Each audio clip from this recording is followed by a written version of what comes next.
Good afternoon and welcome. My name is Krista Egger. I'm with Enterprise Community Partners, and I'm so honored to be your host this evening.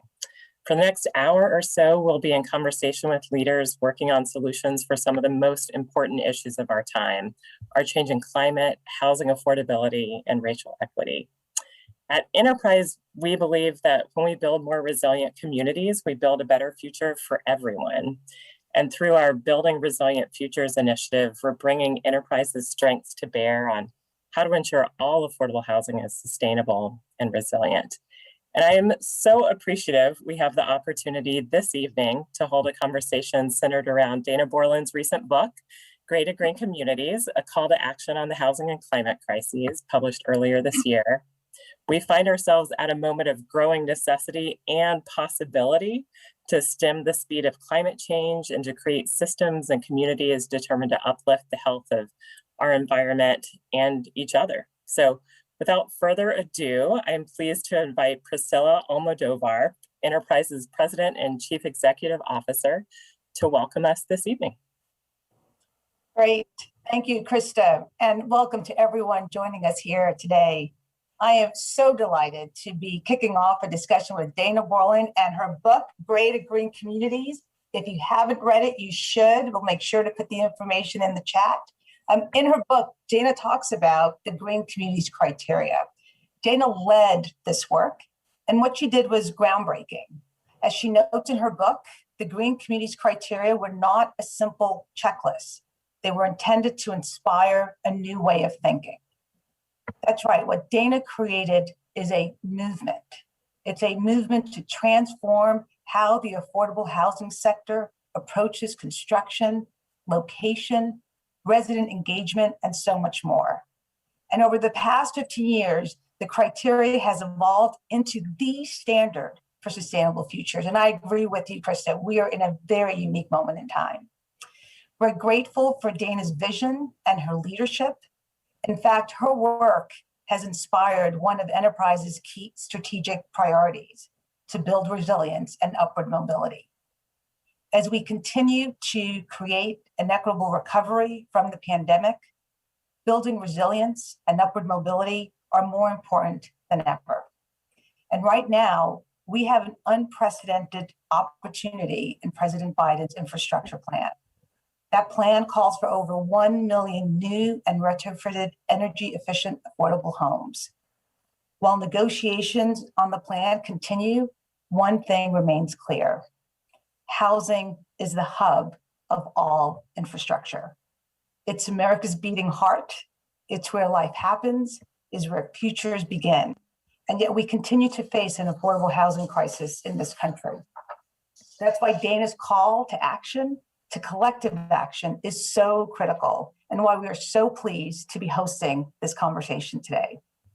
There's a lot at stake in this moment for housing and our changing climate. Your voice and your commitment matter, and we are so grateful that you're with us here today. So with that, Krista, I turn it back to you. Thanks, Priscilla. That was fantastic. And now I'm so pleased to introduce everyone to our guests this evening. After a conversation with Dana, Sunshine, and Chad, we'll be opening up the conversation to everyone on the line. And throughout the next hour, we'll be actively monitoring the Q&A function of Zoom. So please drop your comments and questions into the Q&A anytime they come to your mind for us to lift up near the end. But let me go ahead and introduce you to our featured guest, Dana Bourland. Dana is committed to solving our housing and climate crises in a way that advance racial, economic, and environmental justice. Over her career, she's worked at the intersection of systems related to health, poverty, and the environment. And although she joins us tonight in a personal capacity, professionally, Dana's led the creation of the Environment Program at the JPB Foundation. And Dana was formerly Vice President of Green Initiatives here at Enterprise, where she developed and oversaw all aspects of green communities. In addition to Dana, we're joined by Chad Benson. Chad is the Director of Development with the Michigan State Housing Development Authority, overseeing the Rental Development Division. In his time with MSHDA, Chad has worked extensively with the underwriting, selection, and development of complex multifamily developments, and has been highly involved with the development and implementation of qualified allocation plans. Then we have Sunshine Mathon. Sunshine is the Executive Director of Piedmont Housing Alliance in Charlottesville, Virginia. Committed to supporting deeply equitable and sustainable affordable communities, Sunshine has led the development of over 1,200 healthy, efficient homes in Texas and Virginia. And as a nationally recognized leader at the intersection of climate resilience and equitable affordable housing development, Sunshine has consulted with a wide variety of local and national housing intermediaries. So as you can see, we have a rich variety of perspectives this evening, which will inform a great conversation. But Dana, let's begin by focusing on your book.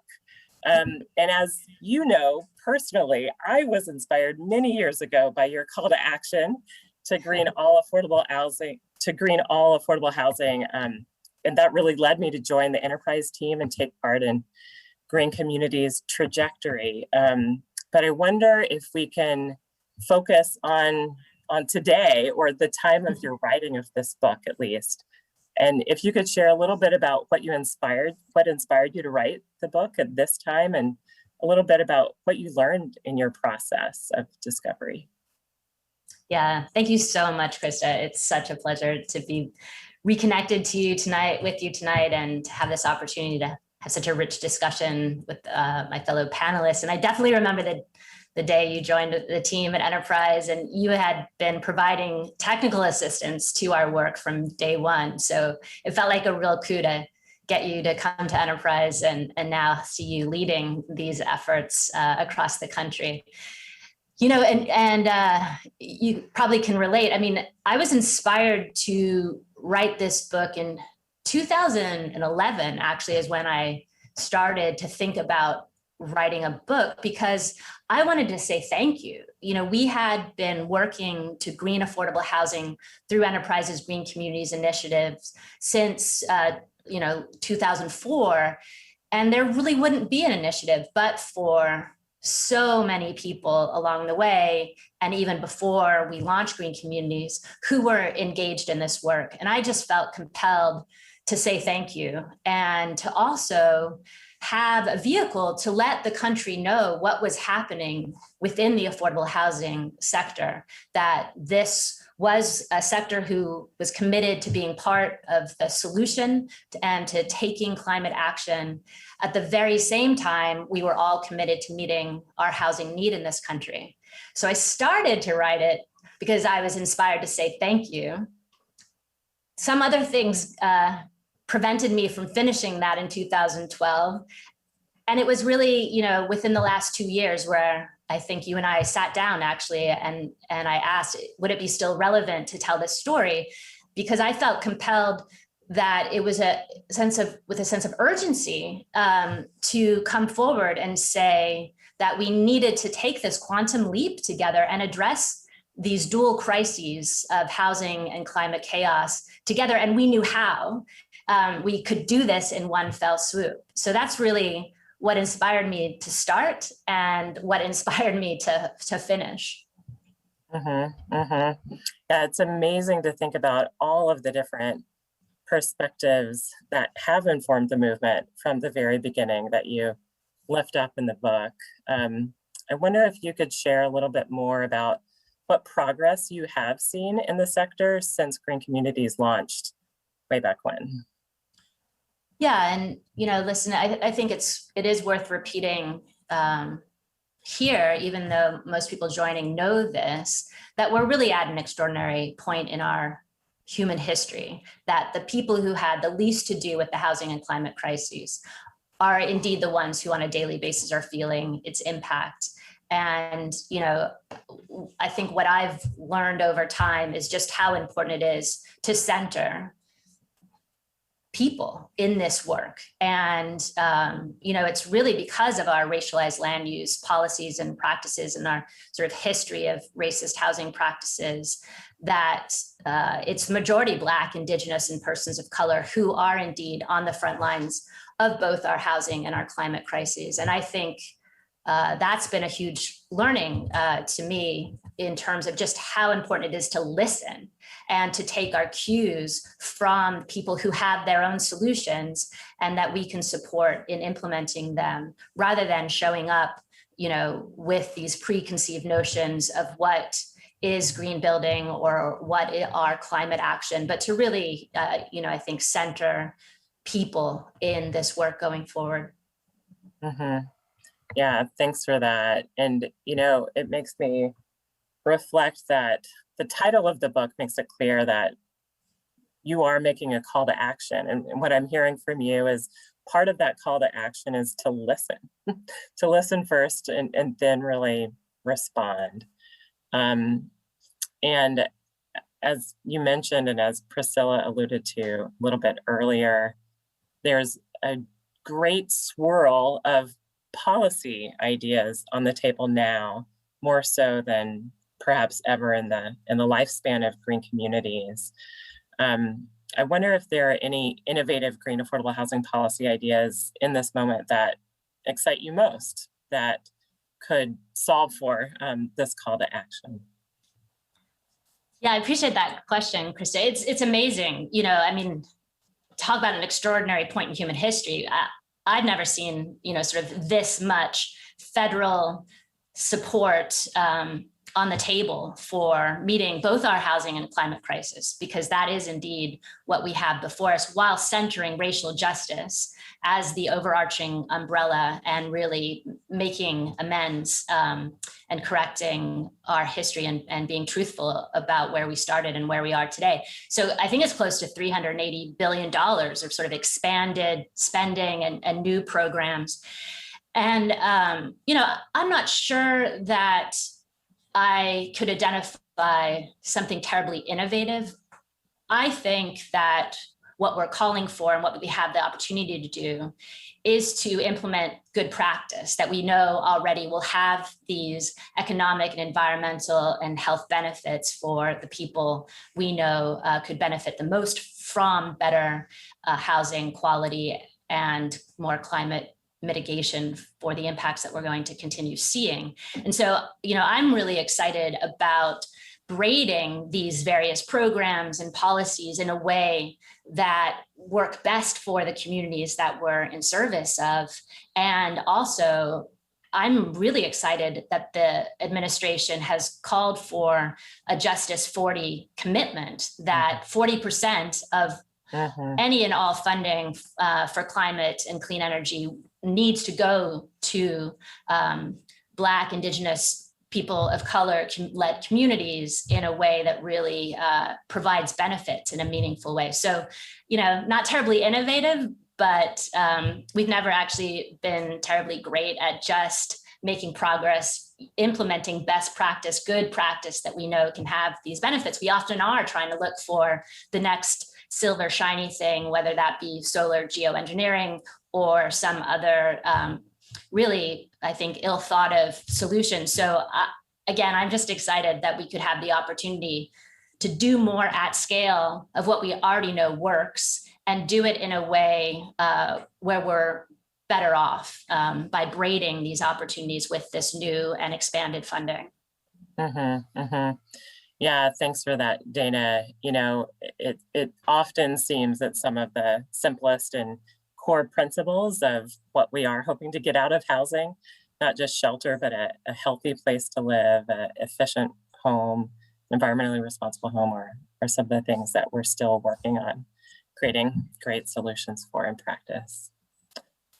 But with that tee up, let's see if we can bring Sunshine and Chad into the conversation and get a few more perspectives in this moment. So welcome, Sunshine and Chad. And as both of you all are leaders in advocating for and implementing high quality, sustainable, equitable, affordable housing in different parts of the country, let's see if we can explore a little bit of the highlights of your journeys. And anyone can start with an answer, but I'd ask each of you all to share your perspective on the most essential ingredients for you of green, sustainable communities. And then we'll pass it to Dana to answer the same. Maybe I'll kick it off. Hello, everyone. So happy to be here and so honored to be on the same stage, so to speak, with Dana, longtime friend and colleague and mentor.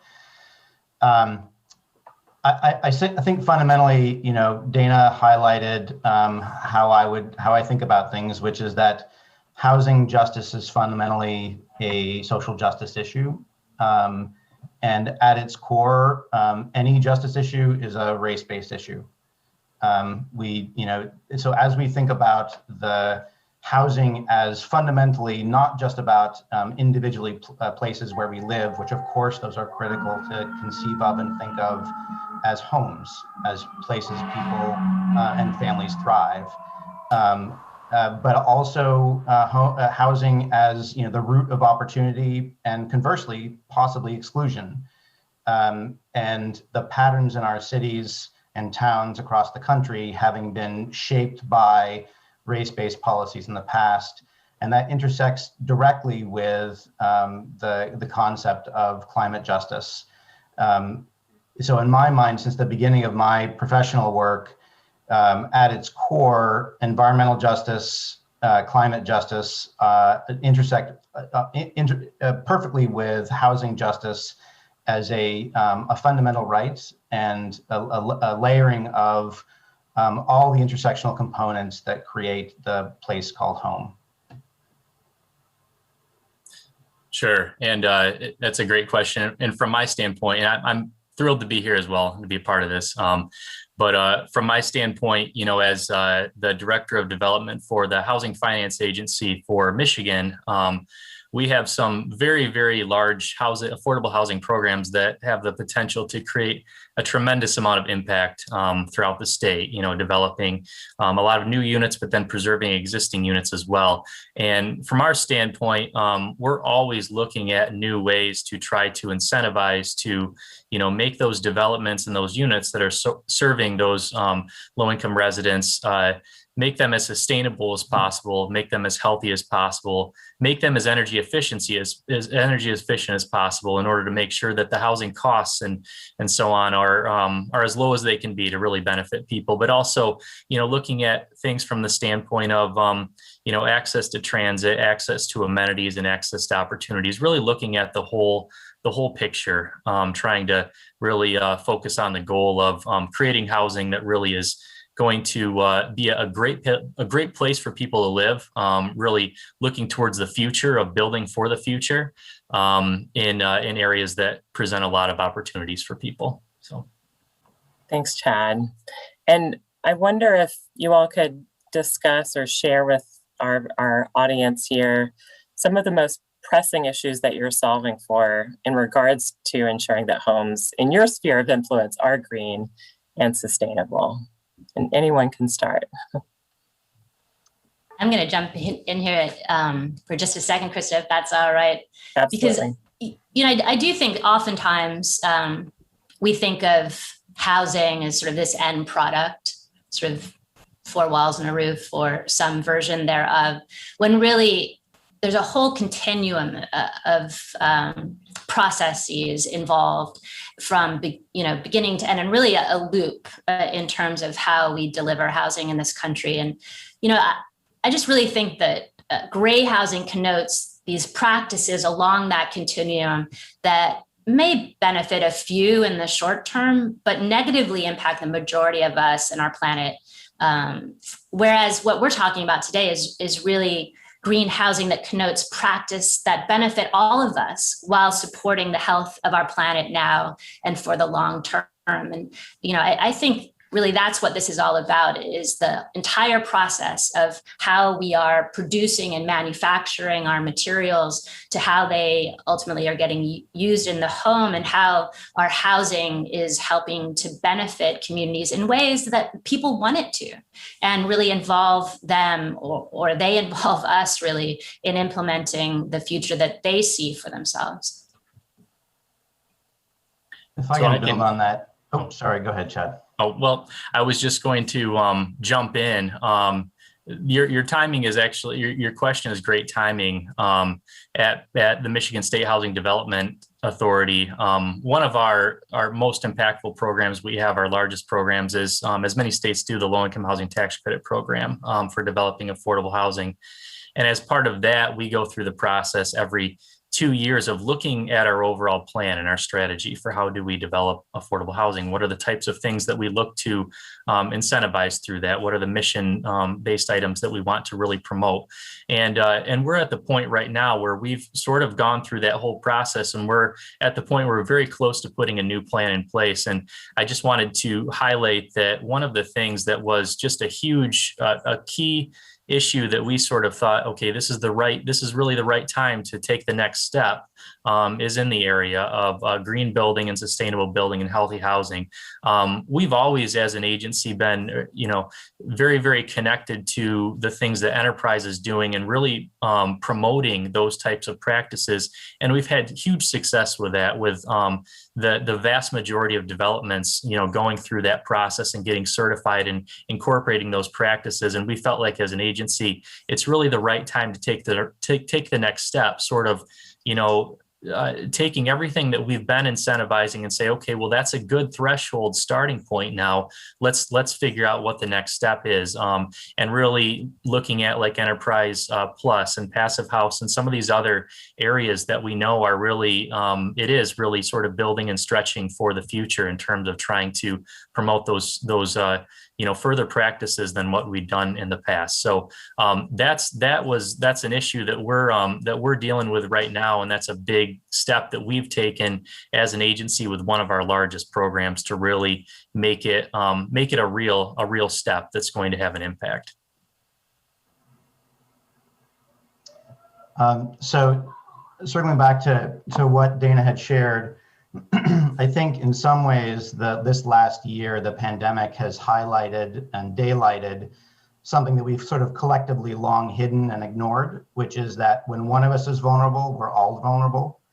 And it took, a virus to illustrate our collective vulnerability, to lift it up. But the reality is that, we're not just living through a health pandemic, we're living through a housing pandemic.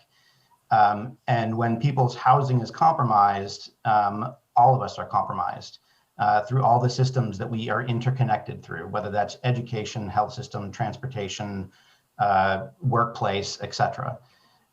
So as we are, in terms of our practitioner-focused work here in Charlottesville, to get at the nugget of what your question, Krista, we are pursuing, of course, enterprise green communities on all of our projects, but we also, at this point, are pursuing Passive House on all of our projects, with the expectation as well that every available inch of roof space will also be solarized additionally.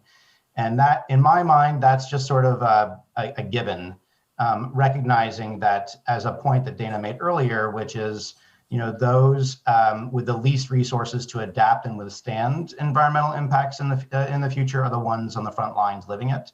And therefore, that's where our investments of high quality, energy efficient work needs to focus, is on those communities.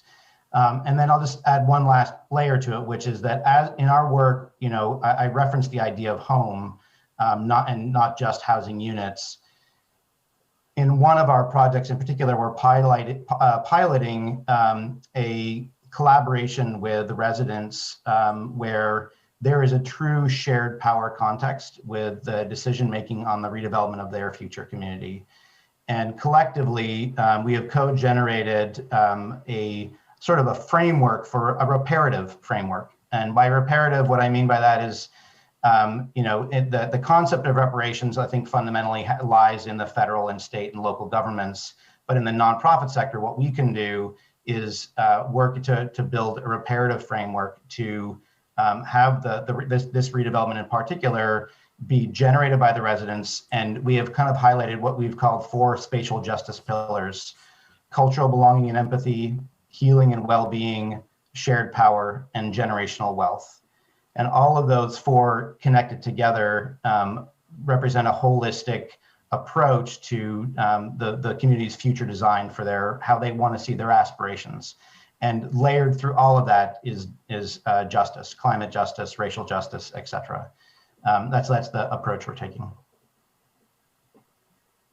Thanks so much for sharing that, all three of you all. It just really brings home how the quality of the space that we live and the connections that we have with other folks in our community impacts every aspect of our life, right? From the amount of money we have in our pockets to pay for critical goods to the actual quality and liberation of our own lives and that of our families. So thanks for setting the stage with how comprehensive of an issue this really is.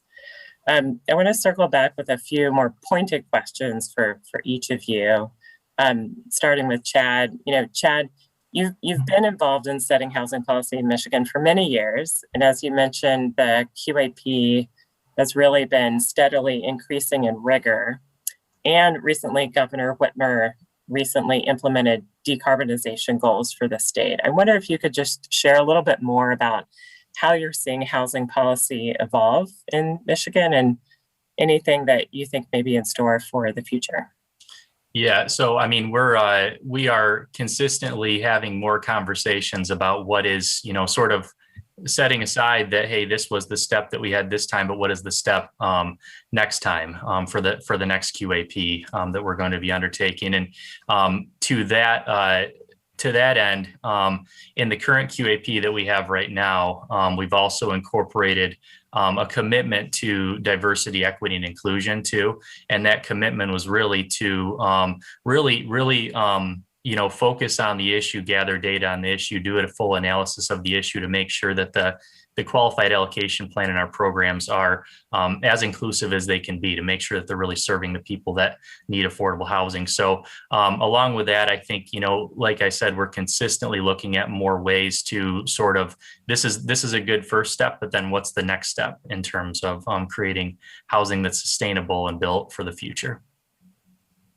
Great, thanks, Chad. And back over to you, Sunshine. You know, you've been an influencer of green communities from its inception, to both you and Chad actually sitting on our advisory committee for our most recent iteration of the criteria. I wonder if you could take us back a few years and share about how your early experience with green communities and how that informs your current approach to housing. Thanks for the question, Krista.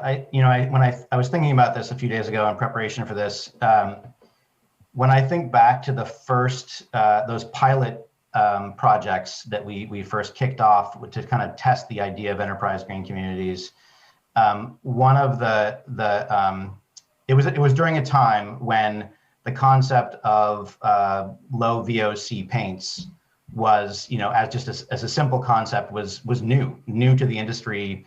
And there are a number of other things similar, but what it did is it catalyzed to some extent a new way of thinking, a new way of engaging the work. You know, I think at its core, affordable housing practitioners have always been at the vanguard of thinking holistically about their work, recognizing that their mission is to make a difference in the lives of the people that we serve. And so we've always been willing and searching for those ways beyond just the concept of affordability, ways we can impact people's lives positively. And I think the first stage of enterprise green communities way back in its beginning was a game changer in terms of how to think about that in a different way with a built environment. So it was really powerful, and has now shaped, you know, a generation of housing and continues to. And not just the housing itself, but also the national narrative around not only what's possible, but what's justifiable. Like we have to do this work. Really well said. Thanks, Sunshine. So back over to you, Dana. Now that we've heard a little bit about the stories of what's happening with Sunshine in Virginia and in Michigan with Chad, I wonder if you could reflect a little bit about what is happening in those specific states, how that aligns with the evolution of your perspective of enterprise green communities over the years. Yeah, well, thanks, Chad and Sunshine. I mean, what I hear you say is just music to my ears, and something that I have been observing over my career is that when we do commit to something that seems like a massive challenge, but we're doing it for these reasons that will benefit everyone, we really rise to the occasion, and we don't stop doing that work. So I remember the early days of Green Communities going to Michigan with MISTA as such a willing partner to look at the portfolio. What technical assistance do we need? What other kind of financing could be helpful? How do we support developers to get where they're trying to go?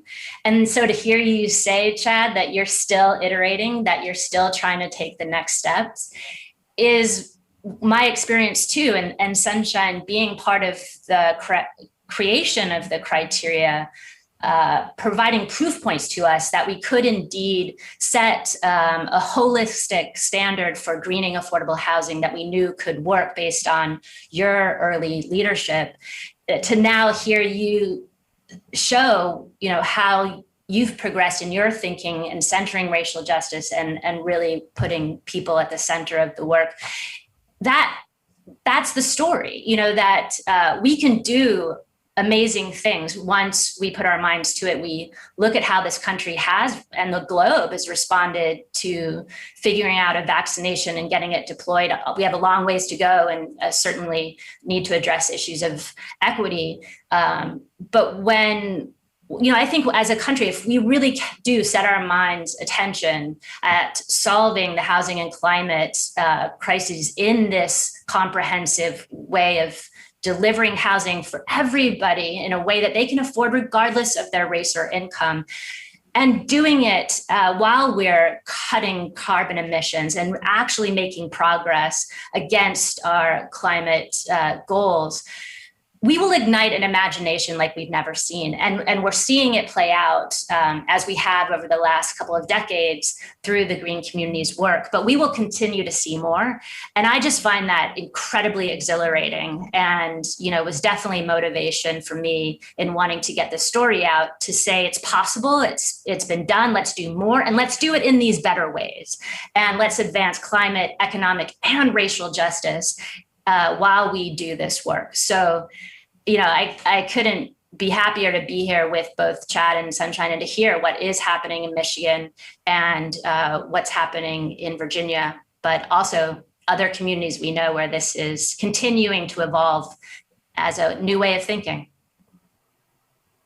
Fantastic. Thanks, Dana. It really brings us to the moment of possibility of today. And let's close out our panel with another popcorn style question that anybody can begin with, but I hope I'll answer is, what are your hopes for this particular moment? And if there's any sort of action you would suggest of anyone dialing in and listening today that they could take in their own homes, what might that be?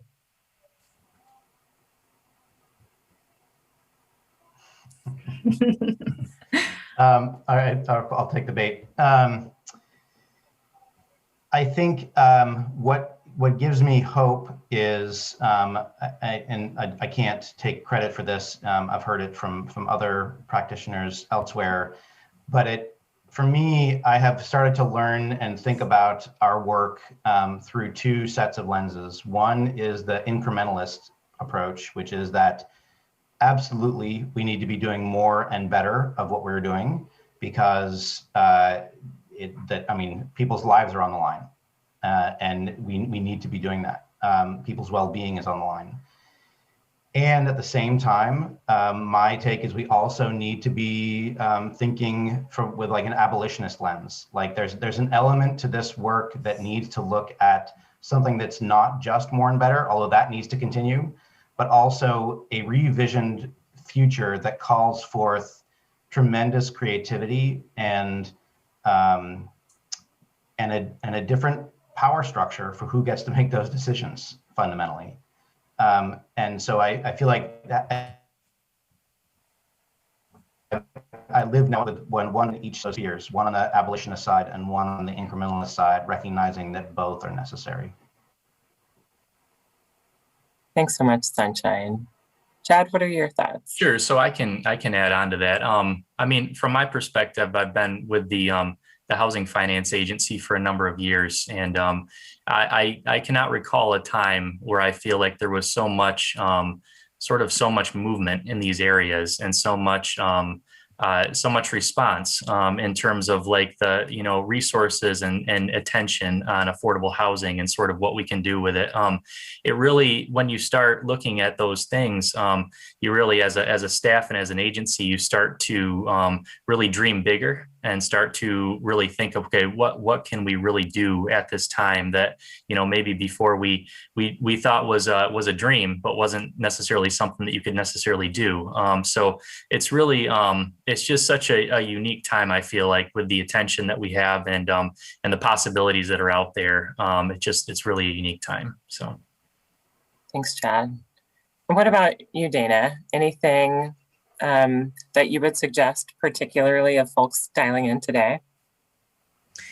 Yeah, I think I personally, over this past year, have just fully realized that I'm either acting proactively towards something, in this case, social justice, or I'm detracting from it and acting against it.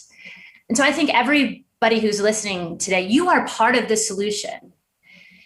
If you're not embracing this way of thinking, you are actually part of the problem. And there's really no middle ground. We are at a place where there's no more time to have a middle ground. And it is action time. And so wherever you are, you can be part of the solution.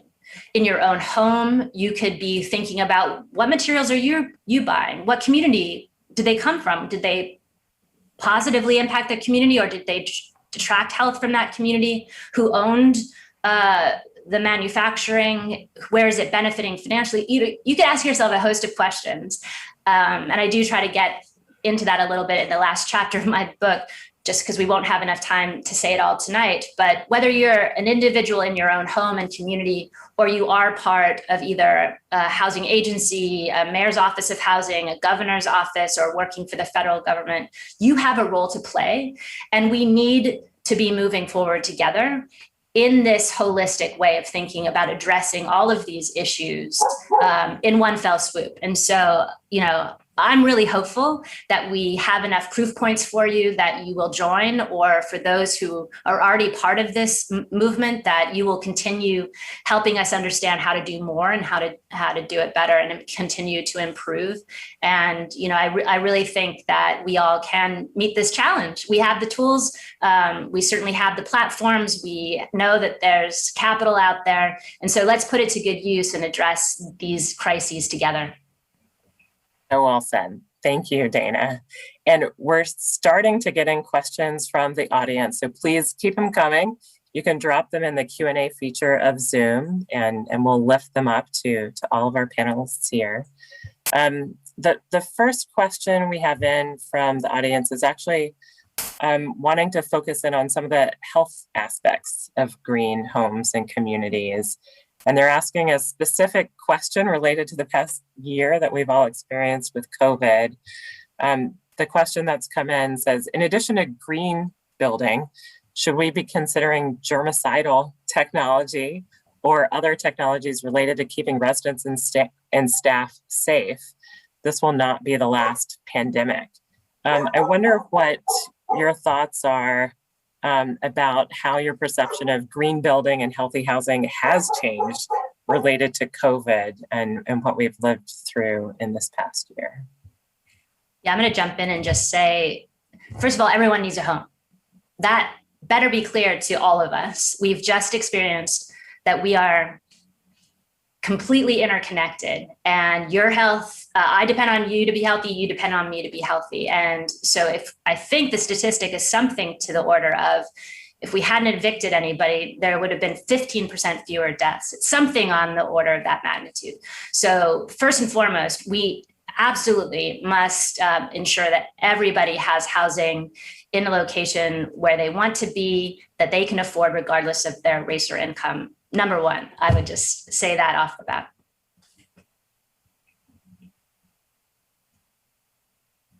Thanks. How about you, Sunshine or Chad? How has living through COVID and a global pandemic changed your perspective of healthy and green housing?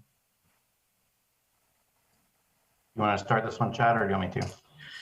Sure. I mean, so it's like nothing that any of us have ever experienced before. It really starts to bring to light things that maybe you thought about before, but weren't at the forefront before. So really, like I said, for us, like taking these next steps is one about like building for the future, but two about, learning from what we've been through for the last over the last year and a half as well. And really, taking that and learning that to move forward with it. So. Yeah, I'm not sure I have something specific to add to that particular question, other than I think that a sort of in the building science sector, there's been a long time raging debate about how much fresh air is good, and historically that has been a question about balancing energy consumption, because when you bring in fresh air, typically speaking, it is unconditioned, which means it's either humid and hot or cold. And so then you have to condition it. And additionally, you have to manage moisture if you live in a more humid area. Otherwise, you risk mold and other potential health hazards. So that historical debate has been focused on the one hand around how far can you push it, how much fresh air can you bring in to keep people healthy, have enough oxygen in the space, but also minimize it so that you aren't increasing your energy consumption to treat it. And I think for the first time, we're now going to have another third criteria in there, which is not just about enough oxygen in the space to keep people healthy, but is how enough airflow to, when you have multiple people in a space, to mitigate, but at least as much as can be, the risk of air transfer of airborne diseases. And we haven't answered that question yet. That's new territory, but I think that's coming. Mm-hmm, mm-hmm. Yeah, Krista, if I may too, just build on that, because I think the questions was about germicides. And I think we have to be really careful about quick fixes and address the root causes. We have massive challenges in front of us. We can't afford to have quick fixes. We must go to the root of the problem and address what's happening there. And so, not to open a whole big debate, but, some may argue that we are being exposed to pathogens because of land use policies and practices that are not good for nature and not good for us, and exposing us to things that we otherwise wouldn't be. So I'll just end there very quickly without getting into the details of saying, let's be really thoughtful and look at the root cause. As Sunshine was saying, we can't just live in a bubble. We've done that for a year and a half. Some of us have been able to do that. We know now our outdoor air is as important as the indoor air, and we need to be addressing pollution comprehensively. Yeah, absolutely. It's such a complicated issue, which we do have more to learn about, but have great experience to build upon as well. Thank you all for addressing that in regards to health. There's been another series of questions coming in that are, rather than focused on health, are thinking more about the financial impacts of green, affordable housing. And the question is, looking ahead, what are the areas where greening housing can impact operating expenses? I know that we often find that utility expenses are the one controllable expense within housing. I wonder if you all can speak to your experience with that. I can start. I mean, we've had some experience with that where we've done some actual, data analysis on developments where we have put in, the sort of energy efficient products that are going to, into a development that didn't currently have it, and then sort of looking at it from, what the development was before to what it is now, and we've seen some really, really good results for that. So I think, like I said, from our standpoint, kind of further connecting to these third-party standards, which we're, thankful for Enterprise and the others that are, sort of taking this on, so we can sort of follow that lead and point people to that. That's really part of it, is trying to make it so the housing and the units are affordable, more affordable from a utility expense standpoint, for tenants, but then also looking at development and knowing that we're experiencing high construction costs, and we have to find ways as well to be able to make financing developments easier as well. So kind of looking at it from all those perspectives.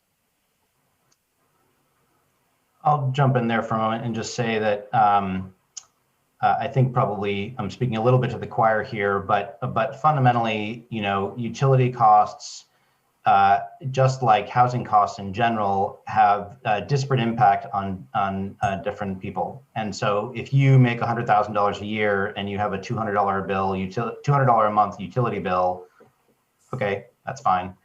If you make, you bring in $10,000 a year in just Social Security income on a fixed income and $200 a month utility bills, that's a really, really big deal. And also you have, annual cycles where those bills are going to go up and down depending on the season. And that cyclical nature is very difficult to manage for lots of folks over time. So in my mind, utility costs are directly tied to housing costs and are in the same way they're a justice issue at its core. And so I think that honestly, that is probably one of the initial early conceptions of enterprise green communities in the beginning, and how I think in many ways affordable housing organizations have always been thinking along those lines. They've always been on that kind of vanguard of how to do things better in that regard, because they see the impact on the clients and the residents we serve. Mm-hmm. Yeah, thanks, Sunshine. And your response really ties in well to this next question that we've gotten in. The questioner states that there are international frameworks where housing is a human right, but the US hasn't accepted a rights-based framework for housing. Is this a useful framework to advocate for, or is it a nice ideal that may distract from progress on the ground? Controversial question. I wonder what your thoughts are here. So I'm going to introduce maybe a controversial answer. One thing that has become that this last year, again, kind of thinking back to the pandemic and what it has lifted up and daylighted. In our experience in the communities that we operate, we have about half the people that we house are seniors and typically on fixed incomes, and about half the folks we serve are families and typically working families. One of the patterns that we saw is that those folks who are on fixed incomes, whose incomes did not change because of the pandemic, although everyone struggled, everyone suffered, those folks had some stability. The folks who were working families and had to take care of their family members and had significant losses in income, and their housing costs effectively stayed the same, even though they were technically affordable under their previous income levels. Those are the families that were the most struggling to figure out how to make ends meet, and where we needed to focus our energy to support them. And then we just in our one of our communities is a project-based Section 8 community. And so in those families, even though that was largely working families, what we saw is that they had this support system underneath them, which is that if their income went down, the rental support went up to even it out.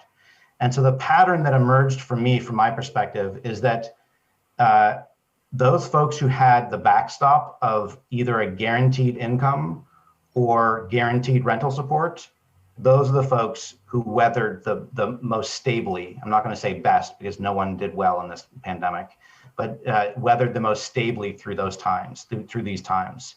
And when we have the federal response of a large rental assistance program that effectively did the same thing for many others, I think we're seeing evidence, honestly, of a solution, which is to keep people housed housing needs to be affordable. And one way to do that is to provide essentially, universal rental assistance on some level.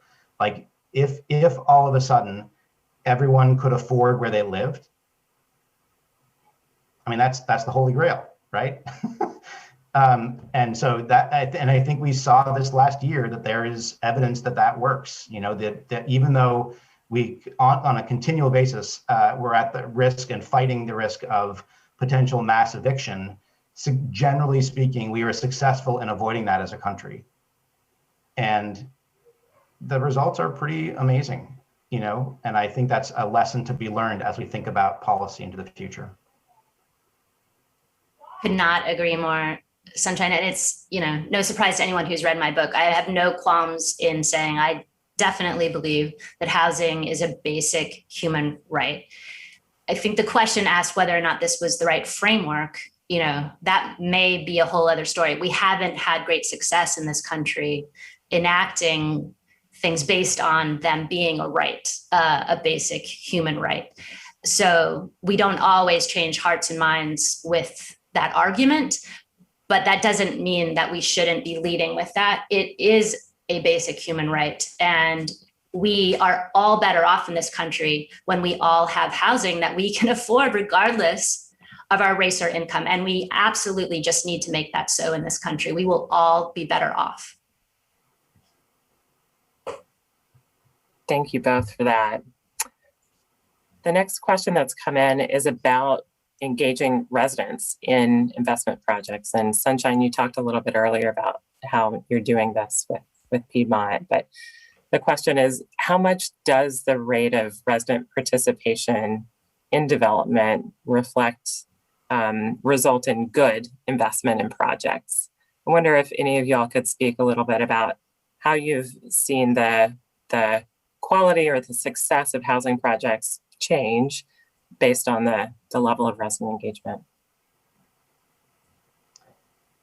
I'll speak to that for a moment and just say that, the work that we have been doing in this program or this partnership with the residents in this community, the vision that they have crafted for their future of not only themselves, but for the broader surrounding community, because part of their redevelopment vision is actually welcoming new community members and increasing the number of homes in the community through the process. But their vision, honestly, is extraordinary. And I see our role as a practitioner to lift up and strengthen, undergird their voices and their aspirations. Residents and client, they know what they want and need to address their problems. They have a lived experience knowing every day what they confront. And fundamentally, I absolutely 100% believe that if we have to taken a different path and just sort of use the typical expert panel process of designing for them, it would have paled in comparison to what they have created for themselves as a vision.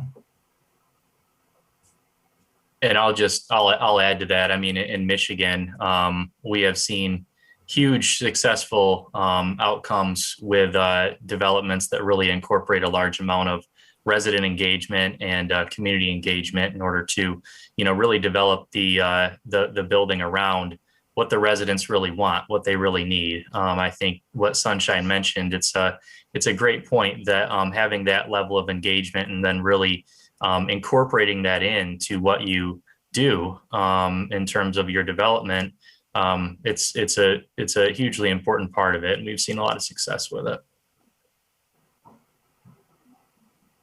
Yeah, I mean, I don't have much to add to what you both said, other than, look, I think we just all are better when we have self-determination. And, I think the problem with past housing practice has been that we haven't allowed that to happen.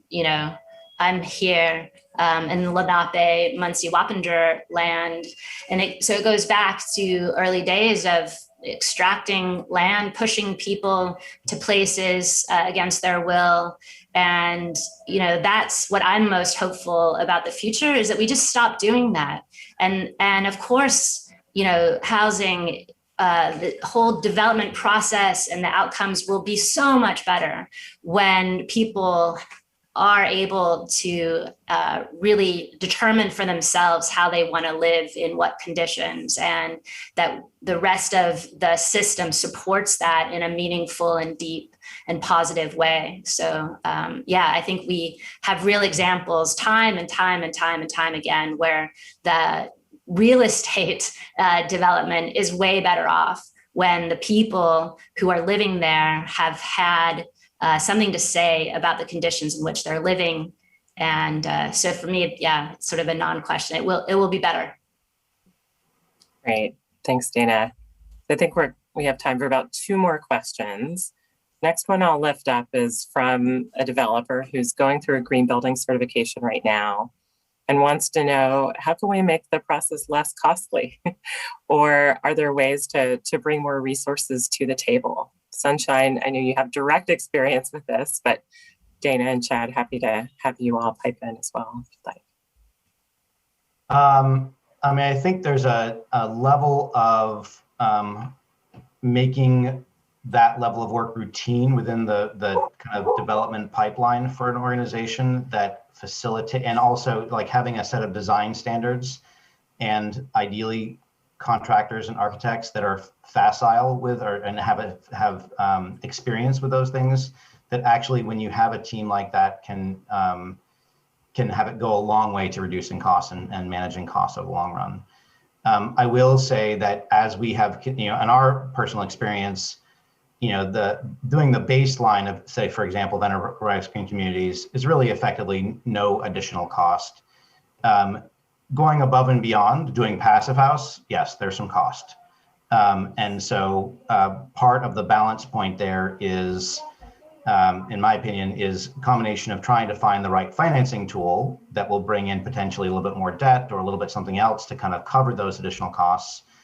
And then also recognizing that sometimes, I'm going to be fully candid here, there are times when we take a smaller developer fee a little bit to get over a hurdle to maybe say to get to passive house, because we know the benefit is, and in the long term, is well worth it. So it's a combination, it's a balance point between creating a routine and a structure for doing that work that really saves money, and then ultimately, being strategic about where you do put your money in the long run. Thanks so much, Sunshine. I want to fit in one last question. Dana, this has come in from the audience. It's directed specifically at you. I'll ask you to keep your remarks a little short because we're running close on time and want to close out at the end, but this is a wonderful question to end on. The question is, Dana, your perspective is optimistic. What keeps you hopeful for the future of housing and climate change? That we're having this conversation, that there is an interest in doing this work together and to taking what I call the quantum leap to addressing our housing and climate crises in one fell swoop from gray to green. So, the fact that we are spending our evening together talking about it keeps me super hopeful. And I spent a lot of time with young climate justice activists. They're on the front lines right now against the Line 3 pipeline as we speak, but the youth are fired up. And so they keep me completely inspired and hopeful and showing up every day to do better for them and their future. Fantastic. Thank you so much. So that brings us to the top of the hour. I really want to express great appreciation to all 3 of you, to Dana, Sunshine, and Chad, for your innovative work in creating high quality homes. And to borrow a line from the end of Gray to Green Communities, the health and well-being of each person in this country and the future of our planet depends on it. So thank you all. Thank you also to everyone who dialed in this evening. If you haven't already, please purchase a copy of Gray to Green Communities at your favorite local bookstore.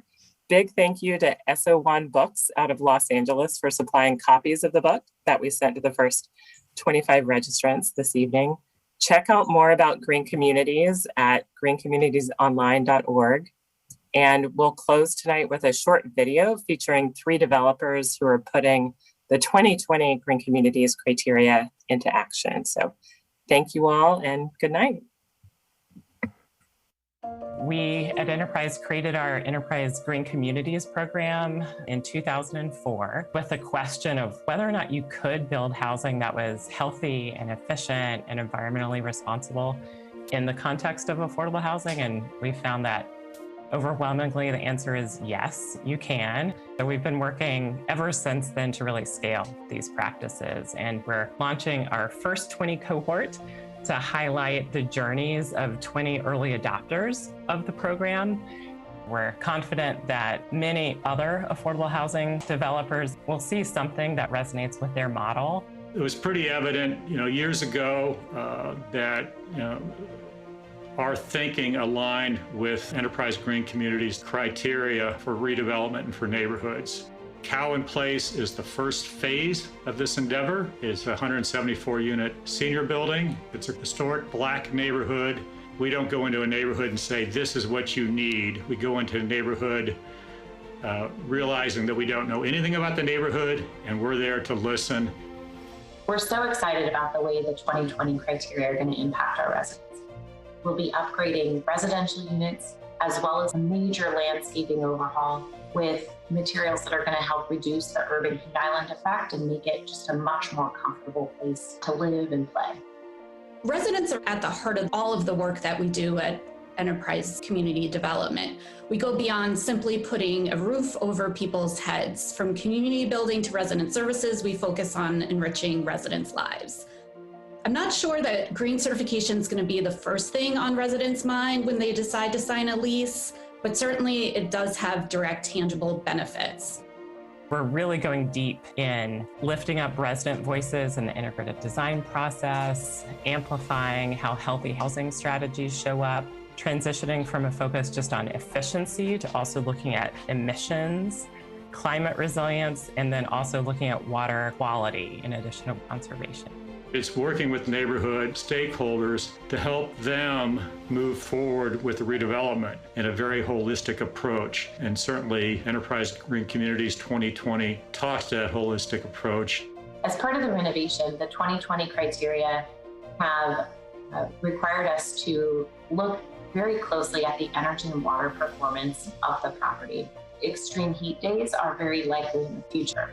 So we are looking to create an outdoor oasis where our residents can get away from the heat in the surrounding neighborhood and feel comfortable and be able to gather.